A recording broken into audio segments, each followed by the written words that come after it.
Martha and Henry, a loving elderly couple, had spent their lives together facing challenges with grace and dignity. But one ordinary stop at a gas station turned into a nightmare when a group of rowdy bikers started harassing them, spewing insults and pushing them to their limit.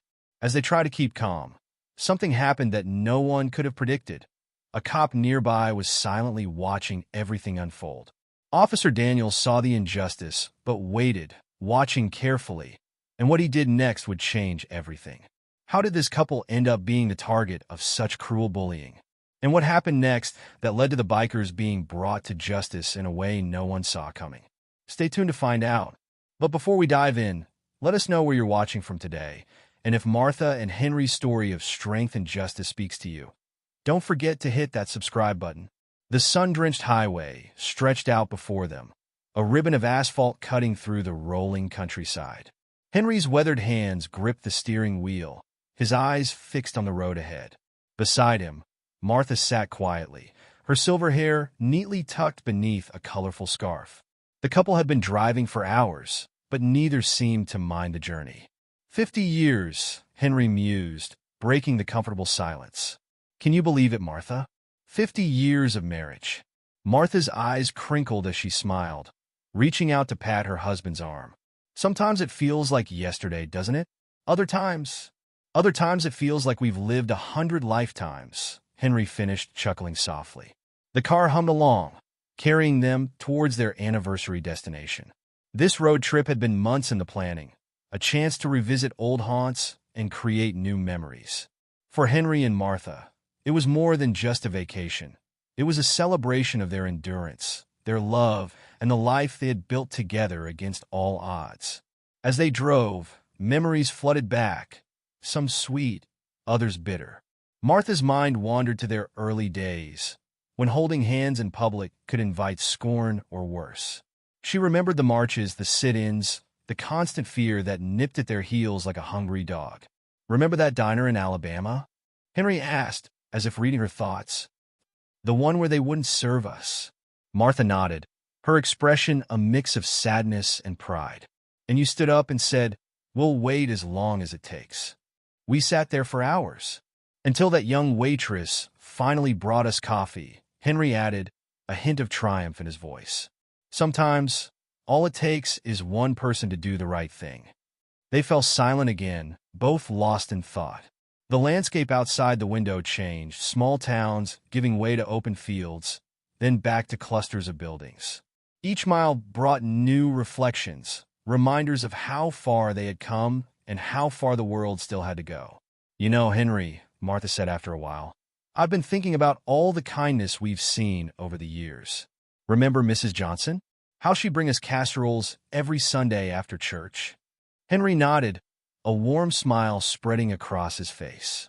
Or Mr. Tanner at the hardware store. Always gave us a fair price, even when others wouldn't. There's been a lot of good, Martha agreed, but her voice held a note of caution. Still, Henry echoed, understanding her unspoken concern. The shadow of racism, though diminished, had never fully disappeared from their lives. It lurked in sidelong glances, in clutched purses, in doors that somehow always seemed to close just as they approached. As the afternoon wore on, Henry noticed the gas gauge dipping low. We should probably fill up soon, he said, scanning the roadside for signs. We'll make it quick, he assured Martha, sensing her unease. As they approached Oakville, the change was palpable. The houses grew sparser, replaced by vast fields and the occasional dilapidated barn. Confederate flags fluttered from a few front porches, a sight that made both Henry and Martha shift uncomfortably in their seats.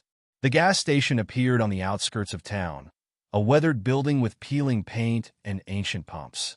Henry pulled in slowly, parking beside one of the pumps. For a moment, neither of them moved. We'll be fine, Henry said, squeezing Martha's hand. It's just a quick stop. As Henry stepped out of the car, the air felt heavy with more than just the summer heat. Martha watched through the window as he made his way to the pump, his movements slow but deliberate, shoulders squared against invisible weight. Just then, the door to the station's shop swung open, and a young man in a faded uniform stepped out. He couldn't have been more than 20, with a mop of unruly hair and a smattering of freckles across his nose. "Afternoon, sir," the young man called out, his voice friendly. "Need any help with that?" Henry paused, surprise flickering across his face. "No, thank you, son. I can manage." The young man nodded, but instead of retreating inside, he grabbed a squeegee and bucket. "Mind if I clean your windshield?" "No charge, of course. Just trying to keep busy." Martha watched the interaction carefully, her hand on the door handle, ready to intervene if needed. But as she observed, she saw nothing but genuine kindness in the young man's demeanor. "That's mighty kind of you," Henry said, a hint of warmth creeping into his voice. "What's your name, son?" "Bobby, sir. Bobby Jenkins." The young man extended his hand, and after a moment's hesitation, Henry shook it. As Bobby set to work on the windshield, an easy conversation began to flow. Martha, feeling more at ease, rolled down her window to join in. "So, Bobby," she said, "have you worked here long?" Bobby grinned, revealing a slightly crooked front tooth. "Going on 2 years now, ma'am. It's not much, but it helps pay the bills." 2 years is a long time for someone so young, Henry observed. "You must be a hard worker." A shadow passed over Bobby's face, quickly replaced by a determined smile. "Have to be, sir. Grew up on the wrong side of the tracks, as they say. But I'm working my way up, saving for college, if you can believe it." Martha's heart warmed at the young man's ambition. "That's wonderful, Bobby. What do you want to study?" "Engineering, ma'am. Always been good with machines." He patted the old gas pump affectionately. "Even got this old girl running smoother than she has in years." As they chatted, Martha couldn't help but notice the stark contrast between Bobby's friendly demeanor and the tension they had felt upon entering the town. It was a poignant reminder that kindness could be found in unexpected places. "You two on a trip?" Bobby asked, finishing up with the windshield. Henry nodded. "Anniversary celebration. 50 years. Bobby's eyes widened. 50 years? That's amazing. Congratulations. His enthusiasm was infectious, and Martha found herself smiling genuinely for the first time since they'd entered Oakville. "Thank you, Bobby. It's been quite a journey." The peaceful afternoon at the gas station was shattered by the thunderous roar of motorcycle engines. Henry, who had been quietly pumping gas into their car, looked up to see a group of bikers rolling into the station. Their arrival was like a storm, loud and impossible to ignore. At the head of the pack was Jake, a man whose very presence seemed to suck the air out of the place. His leather jacket was adorned with patches that spoke of a life lived on the edge of society. Behind him, 5 other bikers followed, each looking as rough and intimidating as their leader. Bobby, the young attendant, visibly tensed as the bikers pulled up to the pumps. He'd seen them before and knew the trouble they could bring. His eyes darted nervously between the newcomers and Henry, who stood his ground, continuing to fill his tank. Jake dismounted his bike with a flourish, his boots hitting the pavement with a heavy thud. He surveyed the scene, his eyes narrowing as they landed on Henry. A smirk played at the corners of his mouth, one that spoke of cruel intentions. Well, Jake drawled, loud enough for everyone to hear. "Looks like we've got ourselves some out-of-towners." His crew chuckled, the sound grating in the tense atmosphere. Henry didn't respond, focusing instead on the task at hand. But Jake wasn't one to be ignored. He sauntered over, his swagger exaggerated, meant to intimidate. "Didn't your mama teach you it's rude not to say hello?" Jake taunted, stepping into Henry's personal space. Inside the car, Martha watched the scene unfold with growing anxiety. She'd seen this dance before, knew the steps all too well. Her hand hovered over the door handle, ready to intervene if needed. Henry finally looked up, meeting Jake's gaze steadily. "Afternoon," he said simply, his voice calm and measured. Jake's smirk widened. "Oh, it speaks. And here I thought you might not understand English." The racist undertone was clear, and it hit Henry like a physical blow. But decades of experience had taught him how to weather such storms. He remained silent, replacing the gas pump and screwing the cap back onto his car's tank. "What's the matter, old-timer? Cat got your tongue?" Jake pressed, his voice dripping with mock concern. "Or maybe you're just not used to being around civilized folk?" Henry turned to face Jake fully, his stance proud despite the weight of years and hardship. "I've been around all sorts of folk in my time," he said evenly, "civilized and otherwise." The implied insult wasn't lost on Jake. His face darkened, the smirk replaced by a scowl. "You trying to say something, old man?" Behind Jake, his crew had dismounted their bikes and were forming a loose semicircle. The tension in the air was palpable, like the moments before a thunderstorm breaks. Martha, unable to sit by any longer, opened her car door. "Henry," she called, her voice tight with worry. "I think we should be going now." Jake's attention snapped to Martha, and his cruel smile returned. "Oh, but the party's just getting started. Why don't you join us, sweetheart? I'm sure we could show you a real good time." Henry's jaw clenched at the lewd suggestion. "That's my wife you're talking to," he said, his voice low and warning. "Your wife?" Jake feigned surprise. "Well, ain't that sweet? Tell me, darling, what's a nice lady like you doing with an old dash?" He didn't get to finish the sentence. Henry stepped between Jake and the car, effectively blocking Martha from view. "That's enough," he said firmly. "We'll be on our way now." Jake's amusement vanished, replaced by a cold anger. "You don't tell me when it's enough, boy," he spat, the racial slur hanging in the air like poison. The use of that word, boy, hit Henry hard. It transported him back to darker times, to struggles he thought were behind him. But the pain was quickly replaced by a deep, simmering anger. Martha, seeing the change in her husband's demeanor, quickly got out of the car. She moved to Henry's side, placing a calming hand on his arm. "It's not worth it, dear," she murmured. "Let's just go." Jake watched this interaction with growing irritation. He wasn't used to being dismissed, especially not by people he considered beneath him. "Yeah, listen to your woman," he sneered. "Run along now. We don't want your kind around here anyway." Henry took a deep breath, ready to respond, but Martha's grip on his arm tightened. She knew her husband, knew the fire that burned within him. But she also knew the dangers of this situation. They were outnumbered and far from home. Bobby, who had been watching the confrontation with growing unease, finally found his voice. "Mr. Jake," he said, trying to keep his tone respectful despite his disgust. "Maybe you and your friends could move your bikes? They're blocking the pumps." Jake turned his glare on Bobby. "You telling me what to do, boy?" Bobby swallowed hard but stood his ground. "No, sir. Just trying to run a business here." Jake stared at Bobby for a long moment, then burst into laughter. "Listen to him, boys. Trying to run a business." He turned back to Henry and Martha. "You hear that? The help is getting uppity these days." Henry felt his anger rising again at Jake's treatment of Bobby. The young man had shown them nothing but kindness, and now he was being degraded for simply doing his job. "The young man is right," Henry said, his voice firm. "You're disrupting his business. Why don't you and your friends move along?" Jake's amusement vanished in an instant. He stepped closer to Henry, using his height to try and intimidate the older man. "You trying to tell me what to do, old-timer?" Henry didn't back down. He'd faced worse in his time, had stared down fire hoses and police dogs. This bully didn't scare him. "I'm suggesting you show some respect," he said calmly. "To the boy running this station, and to my wife and me." Jake's face contorted with rage. He wasn't used to being stood up to, especially not by someone he considered inferior. His hand clenched into a fist, and for a moment, it seemed he might swing. In a swift motion, he reached out and knocked Henry's hat off his head. The hat fell to the ground, landing in a small puddle of oil.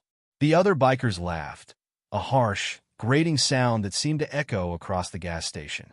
Henry looked down at his hat, then back up at Jake, his expression unchanged. "Pick it up," Jake commanded, his voice low and threatening. Martha's grip on Henry's hand tightened. "Henry, don't dash." But Henry was already moving, slowly bending down to retrieve his hat. As he reached for it, Jake's boot came down, narrowly missing Henry's fingers and splashing more oil onto the hat. "Oops," Jake said, feigning innocence. "Clumsy me." As Henry straightened up, his hat in hand. "Thank you for returning my hat," Henry said. His voice was calm, but there was steel beneath the gentleness. Jake blinked, clearly thrown off by Henry's composure. He had expected fear, anger, maybe even tears. This quiet dignity was something he didn't know how to handle. "Jake," growing increasingly frustrated by Henry's lack of reaction, decided to change tactics. He turned his attention to Martha, his eyes roving over her in a way that made her skin crawl. "How about you, sweetheart?" he leered. "You got anything to say? Or does the old man do all the talking for you?" Henry tensed, instinctively moving to shield Martha from Jake's gaze. But Martha stepped forward, her chin raised defiantly. "I have plenty to say," she replied, her voice steady despite her fear. "But I was taught not to waste my words on those who aren't worth hearing them." A chorus of oaths rose from Jake's crew, more than one of them snickering at their leader's expense. Jake's face darkened, his amusement turning to anger. "You better watch your mouth, woman," he growled, taking a menacing step forward. As the confrontation escalated, Bobby, the gas station attendant, watched from the sidelines, his heart racing. He wanted to help, knew he should do something, but fear kept him rooted to the spot. Jake's reputation in the town was infamous. He and his crew had been involved in everything from petty vandalism to more serious crimes, but somehow they always managed to avoid any real consequences. Rumor had it they had connections in the local police department, which made them practically untouchable. Bobby's hands clenched into fists at his sides as he watched Jake harass the kind, elderly couple. He thought about the friendly conversation he'd had with them earlier, how they'd shown genuine interest in his life and aspirations. It wasn't right what was happening to them now. But as Bobby watched Jake and his crew intimidate Henry and Martha, he felt torn. He wanted to help, wanted to be the kind of man his father would be proud of. But he was also afraid. Jake wasn't someone you crossed lightly, and Bobby had heard stories of what happened to people who got on his bad side. What if he lost his job? What if Jake and his crew came after him or his family? The gas station job wasn't much, but it was all that was keeping a roof over his mother's head since his father passed. Could he really risk all that? Yet, as he watched Henry stand tall in the face of Jake's intimidation, saw the quiet strength and dignity in both Henry and Martha, Bobby felt something shift inside him. He remembered how they had treated him with respect and kindness, how they had shown genuine interest in his dreams of going to college. In that moment, Bobby made a decision. He might not be able to stop Jake and his crew entirely, but he couldn't just stand by and do nothing. Taking a deep breath, he stepped forward. "Mr. Jake," he called out, his voice shaky but growing stronger with each word, "I think that's enough. These folks are customers, and they have every right to be here." Jake turned slowly, his eyes narrowing as they landed on Bobby. The young attendant felt a chill run down his spine, but he stood his ground. "What was that, boy?" Jake asked, his voice dangerously low. Bobby swallowed hard but pressed on. "I said, that's enough. Please leave these people alone." Jake stared at Bobby for a long moment, then burst into laughter. His crew joined in, their cruel mirth echoing across the gas station. Well, Jake sneered. "Looks like we got ourselves a hero." He took a step towards Bobby, his posture menacing. "You might want to think real careful about what you're doing here, kid. Wouldn't want anything unfortunate to happen to you or your mama. Now would we?" Bobby felt the color drain from his face. Jake's threat was clear, and for a moment, he regretted speaking up. But then he caught sight of Henry and Martha watching him, concern and gratitude mingling in their eyes. He thought of his father again, of the lessons he'd been taught about standing up for what's right. Taking a deep breath, Bobby squared his shoulders. "I'm not trying to be a hero, Mr. Jake. I'm just doing my job and treating people with respect, like my pa always taught me." At the mention of his father, Bobby's voice grew stronger. His dad had been well respected in the community, even by tough guys like Jake. Invoking his memory now felt like calling on a protective spirit. Jake's smirk faltered for a moment, a flicker of something, perhaps respect, perhaps memory, passing across his face. But it was gone as quickly as it appeared, replaced by his usual sneer. "Your pa ain't here to protect you now, boy," Jake growled. "So unless you want to find yourself out of a job, or worse, I suggest you shut your mouth and mind your own business." Bobby felt his resolve wavering under Jake's threat. He glanced at Henry and Martha, saw the worry in their eyes, not for themselves now, but for him. He looked back at Jake, at the malicious grins on the faces of his crew, and felt a wave of despair wash over him. What could he, a simple gas station attendant, really do against men like these. As if sensing Bobby's internal struggle, Henry spoke up. "Son," he said, his voice gentle, but carrying a strength that made everyone turn to look at him. "You've already done more than enough. We appreciate your kindness, but don't put yourself in harm's way on our account." Martha nodded in agreement, adding, "We've dealt with men like this before, dear. Don't worry about us." Their words, meant to reassure Bobby, had an unexpected effect on Jake. He turned back to the elderly couple, his face contorted with rage. "Dealt with men like us before?" he spat. "You think you know how to handle the situation, old man? Let me tell you something. You ain't seen nothing yet." With a nod to his crew, Jake moved to surround Henry and Martha more tightly. The couple stood their ground, hands clasped together, facing the threat with a united front. Bobby watched in horror as the situation escalated. He knew he should do something, anything, to help, but fear kept him rooted to the spot. He felt ashamed of his inaction, knowing his father would be disappointed in him. But what could he do against Jake and his entire crew? As Jake raised his hand, as if to strike Henry, time seemed to slow down for Bobby. In that moment, he saw his father's face again, heard his voice clear as day. "Sometimes, son, doing the right thing means being scared and doing it anyway." Taking a deep breath, Bobby made his decision. He might not be able to physically stand up to Jake and his crew, but there was something he could do. Quietly, while everyone's attention was focused on Henry and Martha, Bobby slipped back into the gas station office. His hands shaking, he picked up the phone and dialed a number he knew by heart. The direct line to Officer Daniels, the one cop in town who seemed immune to Jake's influence. "Officer Daniels?" Bobby said quietly into the phone, his eyes never leaving the scene outside. "It's Bobby down at the gas station. We got a situation here. Jake and his crew, they're harassing an elderly couple. It's bad, sir. Real bad. We need help." As he hung up the phone, Bobby felt a mix of relief and fear wash over him. He'd done something, taken a stand in his own way. But he knew that when Jake found out, and Jake always found out, there would be consequences. Stepping back outside, Bobby saw that the situation had escalated further. Jake was now practically nose-to-nose with Henry, spitting threats and insults.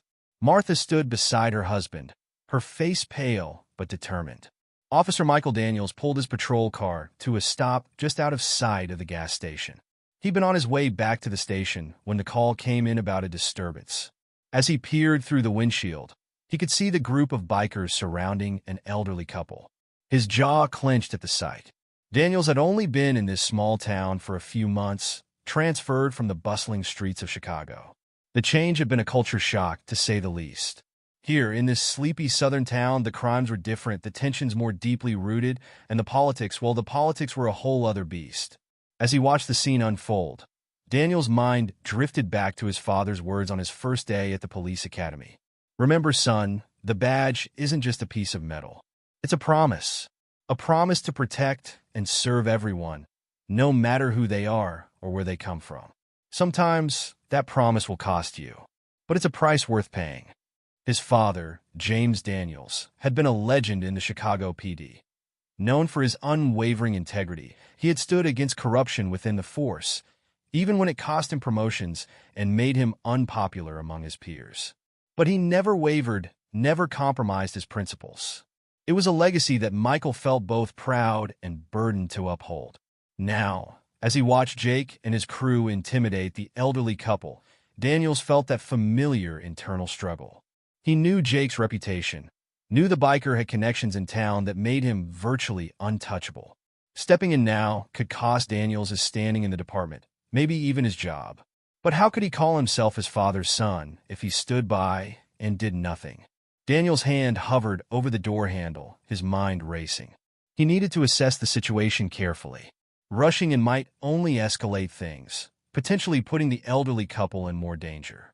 But every second he waited was a second too long. He watched as Jake got in the old man's face, his body language aggressive and threatening. The old woman, his wife, Daniels assumed, stood nearby, her face a mask of worry and fear.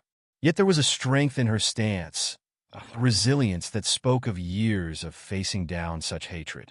Daniel's gaze shifted to the young gas station attendant.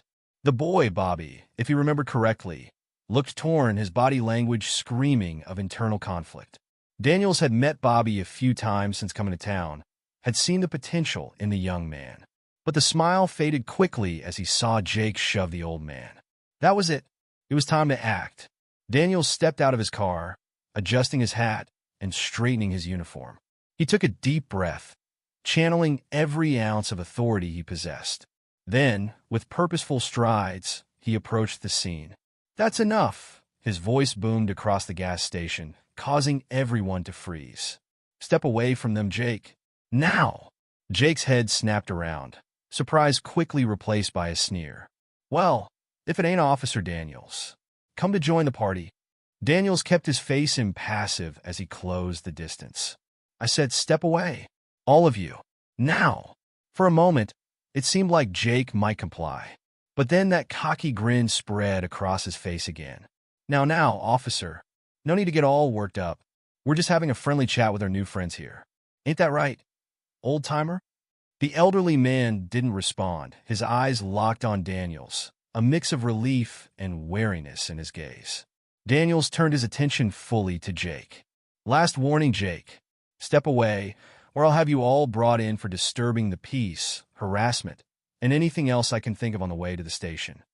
Jake's grin faltered for a moment, but he quickly recovered. "Come on, Daniels. You know how things work around here. Why don't you just head on back to your car and let us finish our conversation?" The implication was clear.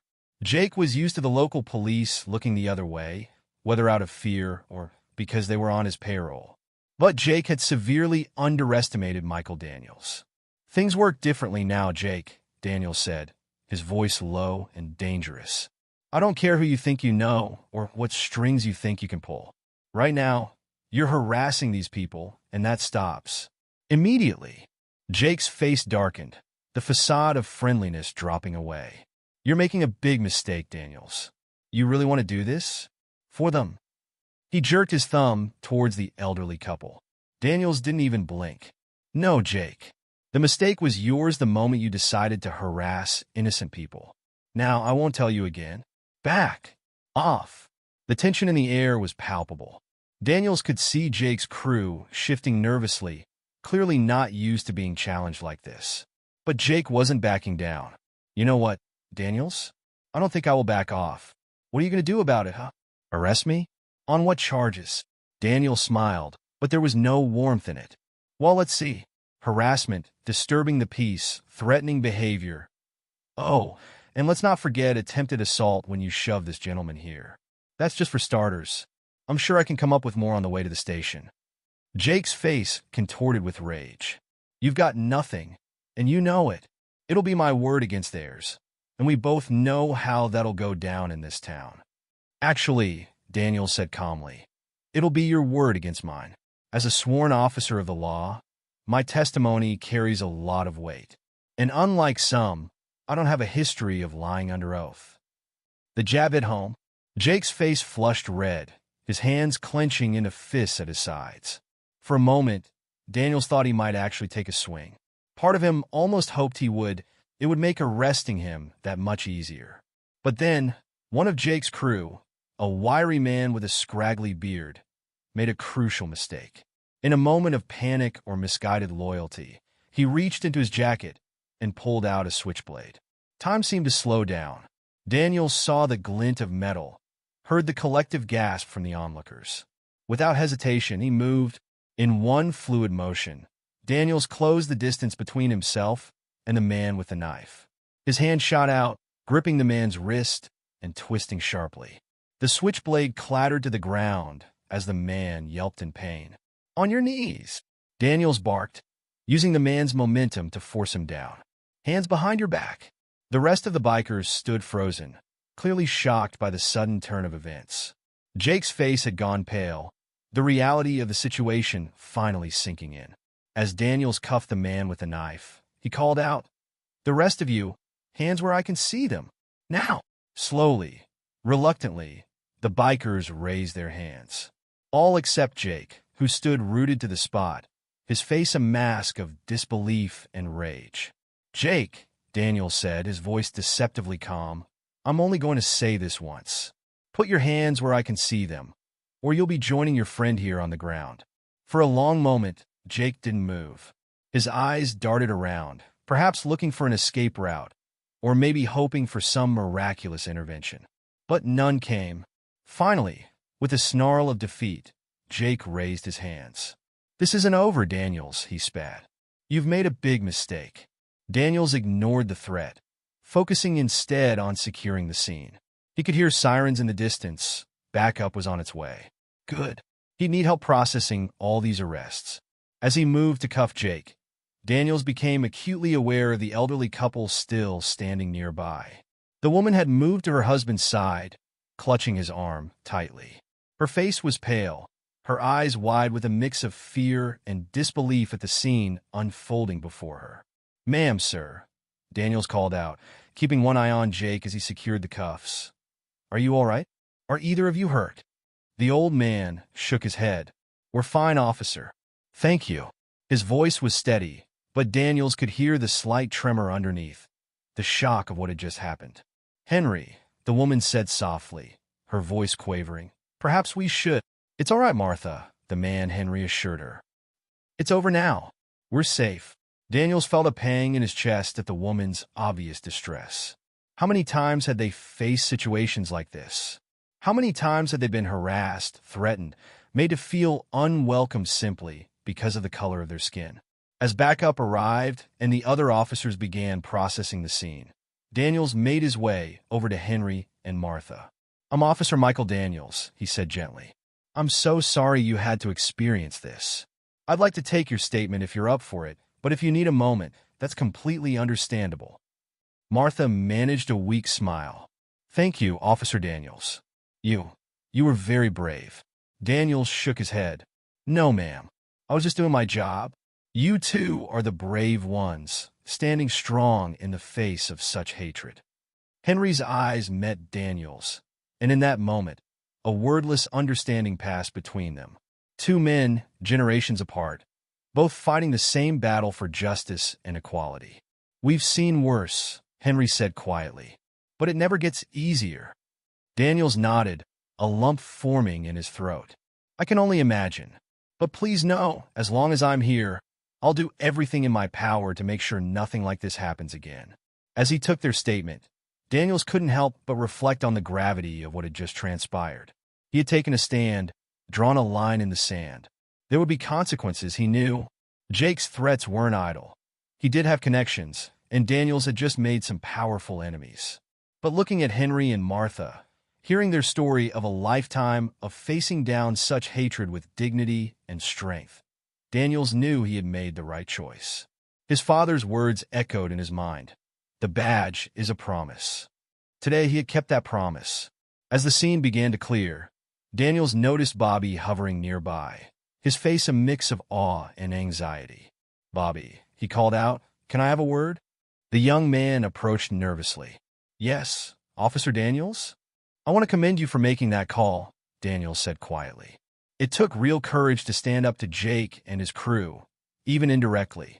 And I want you to know that if you ever face any retaliation for what you did today, you come straight to me. Understand?" Bobby nodded, straining up a bit. "Yes, sir. Thank you, sir." As Bobby walked away, Daniels turned back to Henry and Martha. "Is there someone I can call for you? Someone to come pick you up?" Henry shook his head.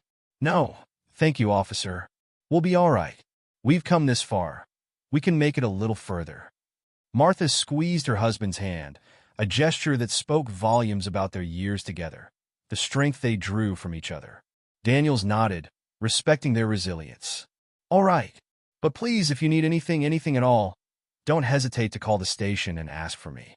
As Henry and Martha prepared to leave, Daniels watched them with a mixture of admiration and sadness.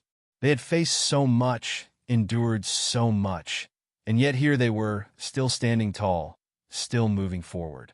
His gaze drifted to the patrol cars where Jake and his crew were being loaded up. Jake caught his eye, his face twisted with hatred. "This isn't over, Daniels," he shouted.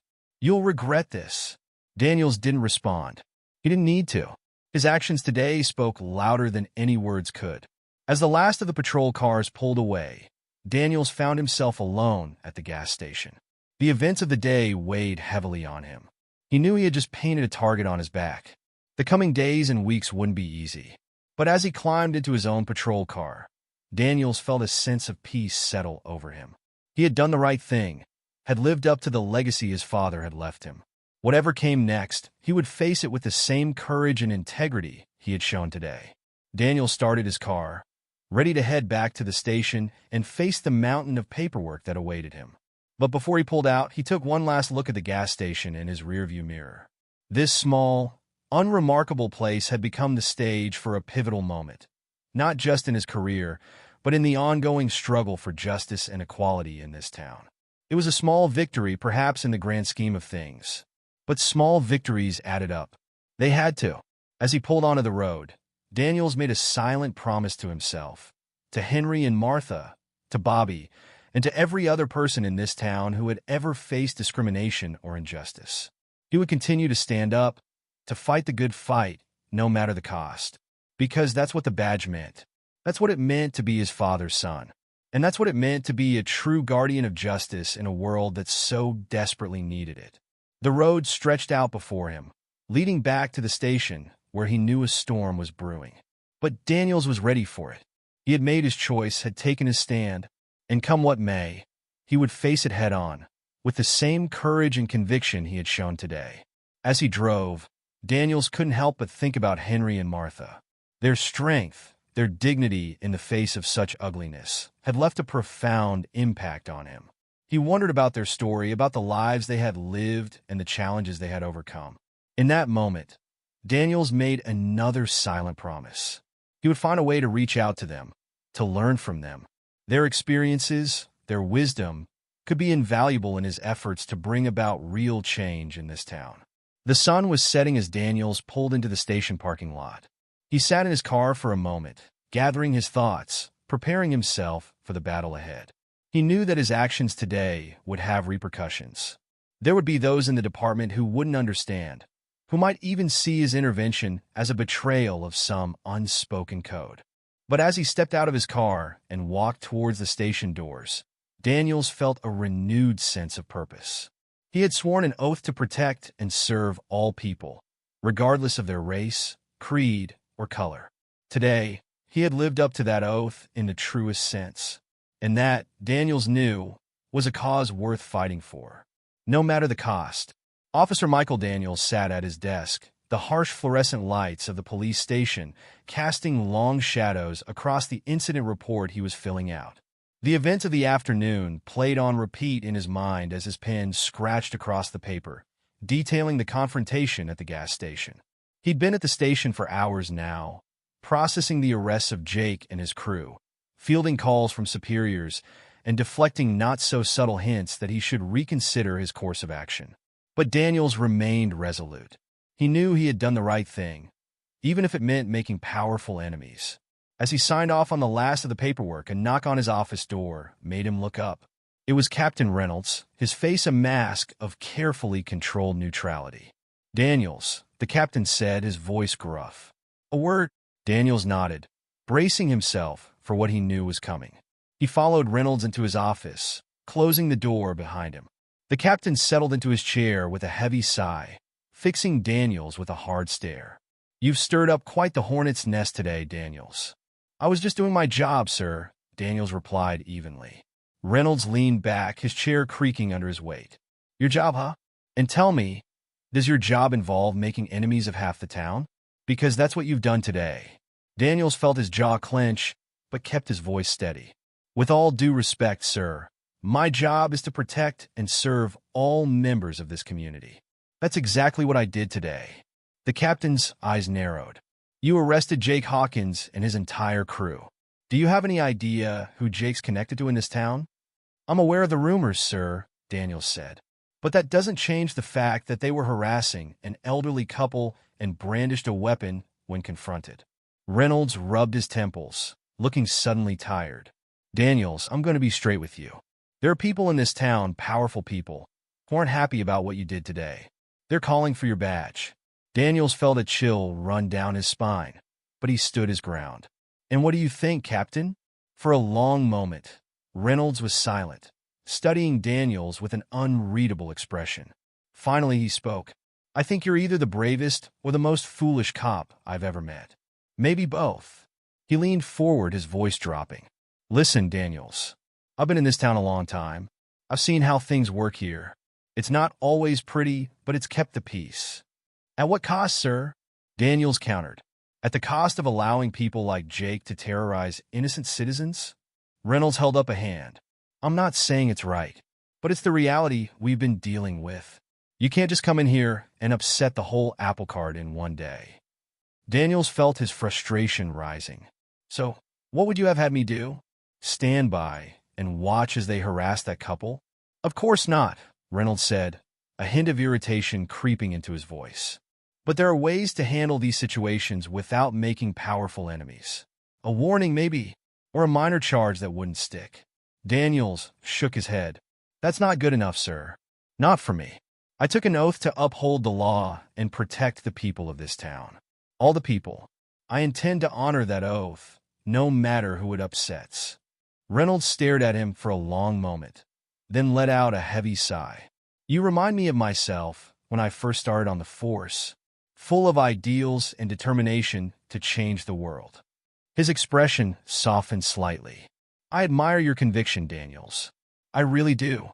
But this job, it has a way of wearing you down, of making you see shades of gray where you once saw only black and white." Daniels met the captain's gaze steadily. "I understand that, sir, but I can't just turn a blind eye to injustice." "I won't." Reynolds nodded slowly. "I figured you'd say that. Well, I'll do what I can to run interference with the higher-ups, but I can't promise anything. You've made some powerful enemies today, Daniels. Watch your back." As Daniels turned to leave, Reynolds called out to him. "And Daniels? For what it's worth, I think you did the right thing today, even if it's going to make both our lives a hell of a lot more complicated." Daniels felt a small smile tug at his lips. "Thank you, sir. That means a lot." As he walked back to his desk, Daniels felt a mix of emotions swirling inside him. Relief that the captain seemed to be on his side, at least to some extent. Anxiety about the repercussions he would face. But mostly, a sense of renewed determination. He had taken a stand today, had lived up to the ideals his father had instilled in him. Whatever came next, he would face it head-on. Settling back at his desk, Daniels' gaze fell on a small framed photo. It was of him and his father, taken on the day Daniels had graduated from the police academy. His father's face beamed with pride, his arm around his son's shoulders. Daniels felt a lump form in his throat as he looked at the image. "I hope I made you proud today, Dad," he whispered. Just then his phone rang, startling him out of his reverie. He picked it up, his voice professional. "Officer Daniels speaking." "Officer Daniels?" The voice on the other end was hesitant, familiar. "This is Bobby. Bobby Jenkins. From the gas station." Daniels sat up straighter. "Bobby, yes. Is everything all right?"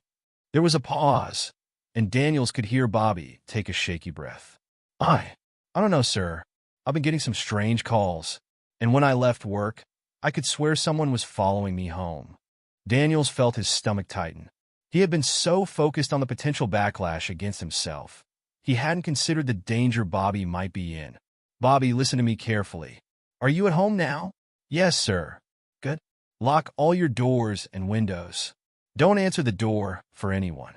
I'm on my way." As Daniels hurried out of the station, he couldn't shake the feeling that this was only the beginning.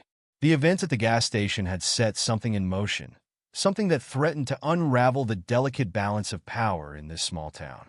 And he had a sinking feeling that Bobby was about to become collateral damage in a war he never asked to be part of. The drive to Bobby's house was tense, Daniels' mind racing with possibilities. He knew Jake had connections, knew there were people in town who wouldn't take kindly to their comfortable status quo being disrupted. But would they really go after a young gas station attendant? As he pulled up in front of Bobby's modest home, Daniels scanned the street carefully. Nothing seemed out of place, but years on the force had taught him that appearances could be deceiving. He approached the front door cautiously, one hand resting on his holster. "Bobby," he called out. "It's Officer Daniels. Open up." The door cracked open, revealing Bobby's pale, anxious face. "Officer Daniels, thank God you're here." Once inside, Daniels did a quick sweep of the house while Bobby hovered nervously nearby. "Tell me exactly what happened," Daniels said as he checked the back door's lock. Bobby ran a hand through his hair, his voice shaky. "After you left the gas station, I started getting these calls. At first, they were just hang-ups. But then someone started talking, saying I should have kept my mouth shut, that I didn't know who I was messing with." Daniels felt a surge of anger. "Did you recognize the voice?" Bobby shook his head. "No, sir. It was muffled, like they were using something to disguise it." "And you said you thought someone was following you?" Bobby nodded, his eyes darting to the window. "On my way home, there was this car, a black sedan. It stayed a few cars behind me the whole way. When I pulled into my driveway, it drove past real slow. I couldn't see the driver. The windows were tinted." Daniels absorbed this information, his mind already formulating a plan. "All right, Bobby, here's what we're going to do. You're going to pack a bag, just essentials. You're coming with me." Bobby's eyes widened. "Where are we going?" "Somewhere safe," Daniels replied. "I've got a friend who owns a cabin just outside of town. You'll stay there until we get this sorted out." As Bobby went to pack, Daniels made a quick call to his old academy buddy, arranging for the use of his cabin. He knew he was taking a risk, potentially overstepping his authority, but he couldn't shake the feeling that Bobby's safety depended on his actions now. Once Bobby was ready, Daniels led him out to his car, keeping a watchful eye on their surroundings. It was a good thing Bobby's mama was out of town visiting her sister, so Bobby wouldn't have to worry about her. As they drove through the quiet streets, Daniels couldn't help but reflect on how quickly things had escalated. What had started as a simple intervention at a gas station had ballooned into something much larger, something that threatened to expose the deep-seated corruption and prejudice that lurked beneath the surface of this seemingly peaceful town. They drove in silence for a while, the darkness of the countryside enveloping them as they left the town limits. Finally, Bobby spoke up, his voice small in the quiet car.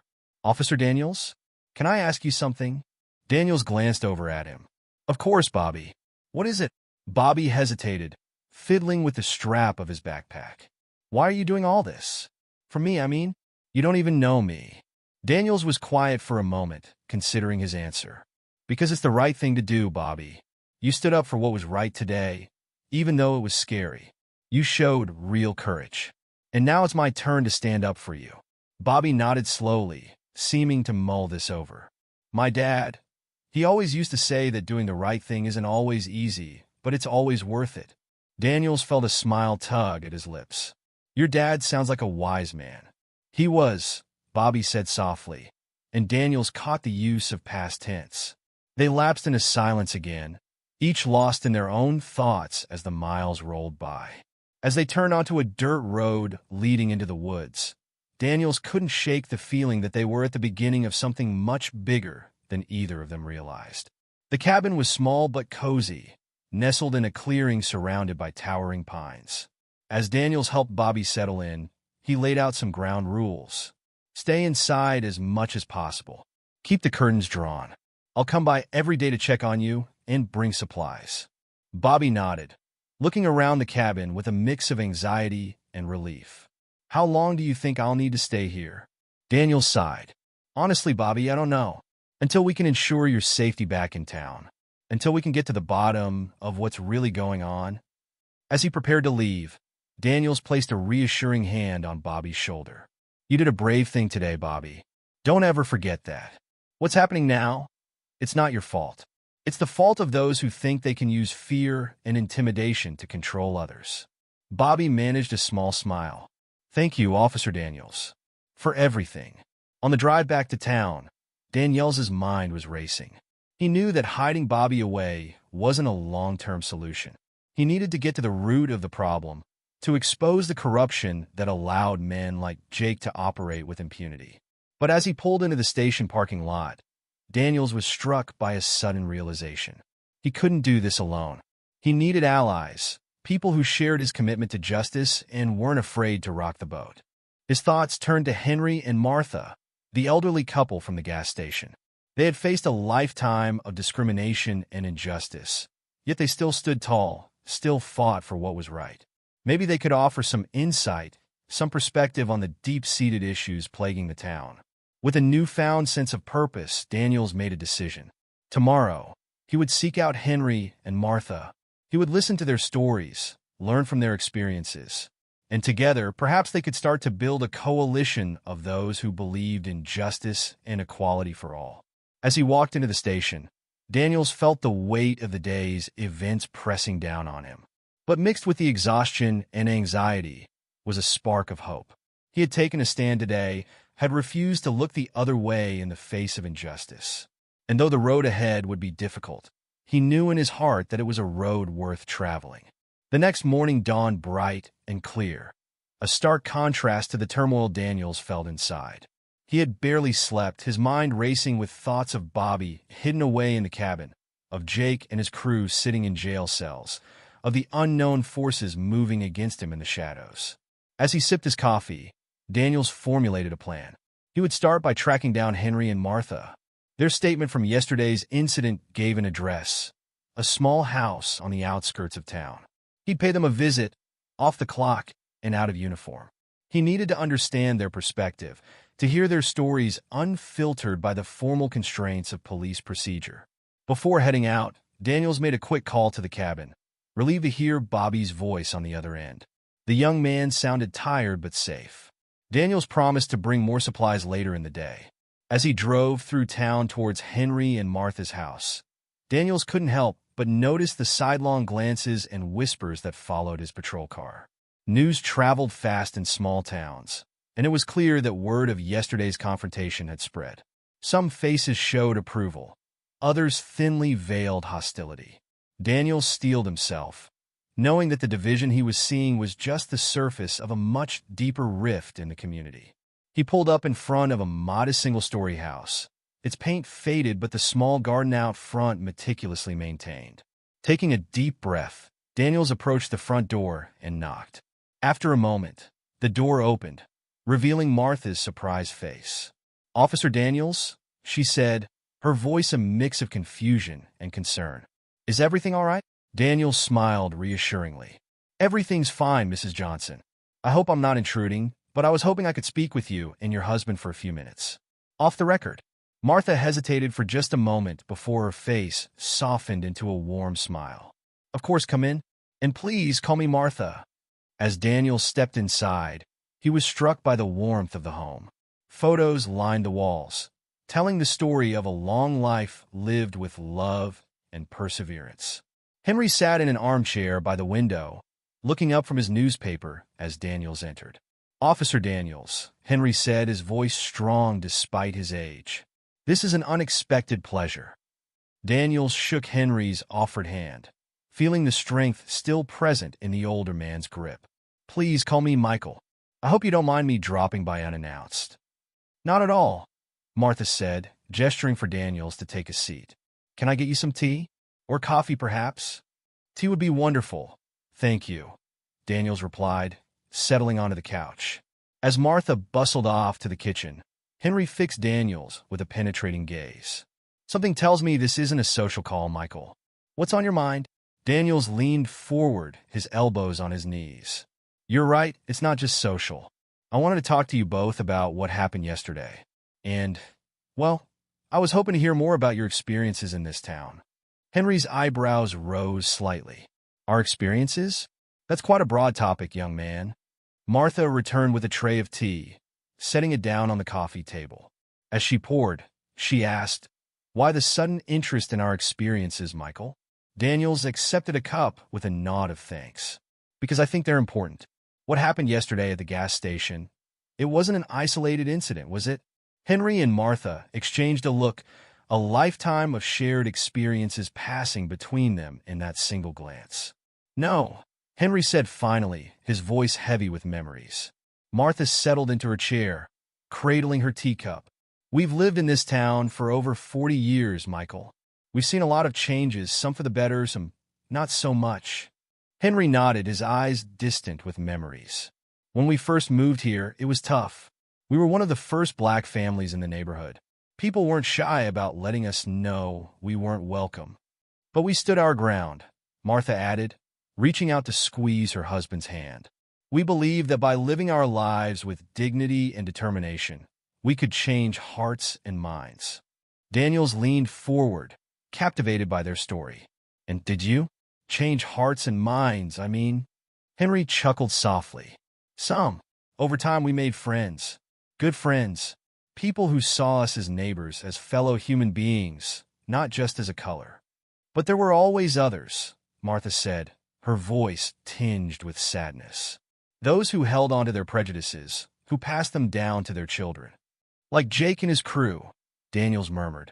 Henry nodded. Jake's father was one of the loudest voices against us when we first moved in.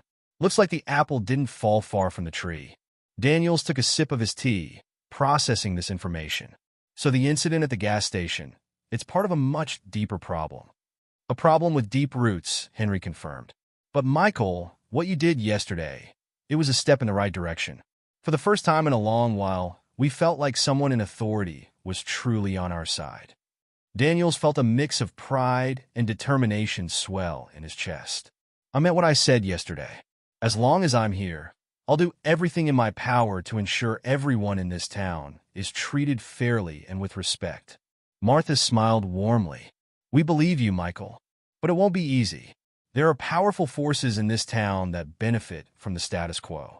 I'm starting to realize that, Daniels said, thinking of his conversation with Captain Reynolds. But I can't just stand by and watch injustice happen. I won't. Henry leaned forward, his eyes intense. Then you'll need allies, Michael. People who share your vision for a better, more just community. Daniels nodded. That's actually part of why I'm here. I was hoping you might be willing to help me understand the lay of the land. Who the key players are, who might be willing to stand up for what's right. Henry and Martha exchanged another look, a silent conversation passing between them. Finally, Martha spoke.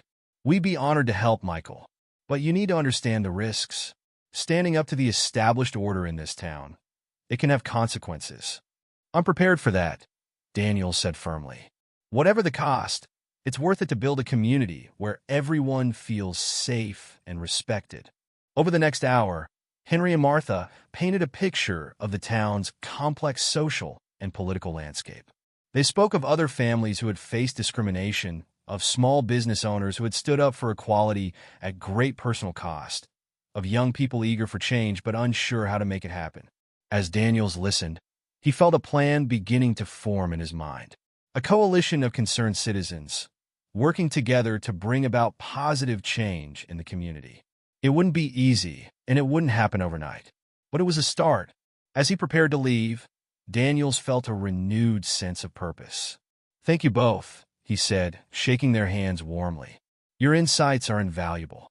And your courage, well, it's inspiring. Martha smiled, her eyes twinkling. We're just happy to see a young man like yourself taking up the fight, Michael. It gives us hope for the future. Henry nodded in agreement. Remember, son, change doesn't happen all at once. It's a slow process, often 2 steps forward and 1 step back. But every small victory counts. Daniels nodded, taking their words to heart. I'll remember that, and I'll be in touch. We're going to make a difference in this town, together. As he drove away from Henry and Martha's house, Daniels' mind was racing with possibilities. He had a lot of work ahead of him, but for the first time since the incident at the gas station, he felt truly hopeful. Over the next few weeks, Daniels threw himself into his work with renewed vigor. By day, he performed his duties as a police officer with unwavering integrity, earning the respect of many in the community. By night, he worked tirelessly to build the coalition he had envisioned. He started small, reaching out to those Henry and Martha had identified as potential allies. A local teacher who had been pushing for a more inclusive curriculum. A small business owner who had faced backlash for hiring minorities.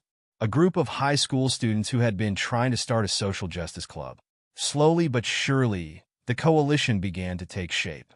They met in living rooms and community centers, sharing stories, brainstorming ideas, and planning actions to promote equality and justice in their town. But as the movement grew, so did the opposition. Daniels faced increasing pressure at work, with some of his fellow officers giving him the cold shoulder. Anonymous threats began to appear, slipped under his apartment door, or left on his car windshield. Through it all, Daniels stood firm. He thought often of his father, of the legacy of integrity he had inherited. He thought of Henry and Martha, of their lifetime of quiet resistance. And he thought of Bobby, still in hiding, a young man whose life had been upended because he dared to do the right thing. The turning point came about a month after the gas station incident. Jake's trial was approaching, and tensions in the town were at an all-time high. Daniels had just finished a long shift and was heading to his car when he noticed something wasn't right. As he approached, he saw that all 4 tires had been slashed. Spray painted across the side of the car in angry red letters were the words "Race Traitor." Daniels stood there for a long moment, a mix of anger and determination coursing through him. This was meant to intimidate him, to make him back down. Instead, it only strengthened his resolve. He pulled out his phone and snapped a picture of the vandalism. Then, after a moment's hesitation, he posted it on social media with a simple message. "This is what standing up for justice looks like in our town. Who will stand with me?" The response was overwhelming. Within hours, the post had been shared thousands of times. Messages of support poured in from all over town, and even from neighboring communities. People Daniels had never met were offering to help repair his car, to provide security, to join his coalition. The next day, as Daniels was overseeing the repair of his car, he was approached by a familiar face. It was Captain Reynolds, looking uncomfortable but determined. "Daniels," he said gruffly. "Got a minute?" They walked a short distance away, out of earshot of the mechanics working on the car. "I saw what happened to your car," Reynolds said. "It's not right." Daniels nodded, waiting to see where this was going. Reynolds sighed heavily. "Look, Daniels, I owe you an apology. When you first came to this town, I thought you were naive. I thought you'd either learn to play along or wash out. But I was wrong." He met Daniels' eyes squarely. "What you're doing, it's what we all should have been doing all along. And I want you to know from now on, you have my full support." Daniels felt a wave of emotion wash over him. He extended his hand, which Reynolds shook firmly. "Thank you, Captain. That means a lot." As news of the vandalism spread, it seemed to awaken something in the town. People who had been sitting on the sidelines began to speak up. The coalition grew rapidly, with new members joining every day. The day of Jake's trial arrived, and Daniels was prepared for the worst. But as he approached the courthouse, he was met with an incredible sight. Hundreds of people had gathered, forming a human chain around the building. They were of all ages and races, and many held signs with messages of support for Daniels and calls for justice. As Daniels made his way through the crowd, he was stopped again and again by people wanting to shake his hand, to thank him, to offer their support. He saw Henry and Martha there, beaming with pride. He saw Bobby, finally able to come out of hiding, standing tall among his fellow citizens. The trial itself was almost anticlimactic, with so many witnesses willing to testify, and with the town's support so clearly behind Daniels. Jake and his crew didn't stand a chance. They were convicted on all counts. As Daniels left the courthouse that day, he knew that this was just the beginning. There was still so much work to be done, so many hearts and minds to be changed. But for the first time, he truly believed it was possible. In the months and years that followed, the town underwent a transformation. The coalition Daniels had helped build worked tirelessly to promote equality and justice. They pushed for reforms in the police department, advocated for more inclusive education, and worked to bridge the divides that had long separated different parts of the community. It wasn't always easy. There were setbacks and moments of frustration. But slowly, surely, change began to take hold. 5 years after the incident at the gas station, Daniels stood at a podium in the town square. Behind him was a newly unveiled statue, depicting 2 clasped hands, one black, one white. It was a monument to unity, to the power of standing together against injustice. As he looked out over the crowd, Daniels saw familiar faces. Henry and Martha, older now, but still radiating strength and dignity. Bobby, now in college studying law, determined to continue the fight for justice. Captain Reynolds, retired but still a staunch ally. And there were new faces too. Young people who had grown up in a town that was learning to embrace diversity and equality.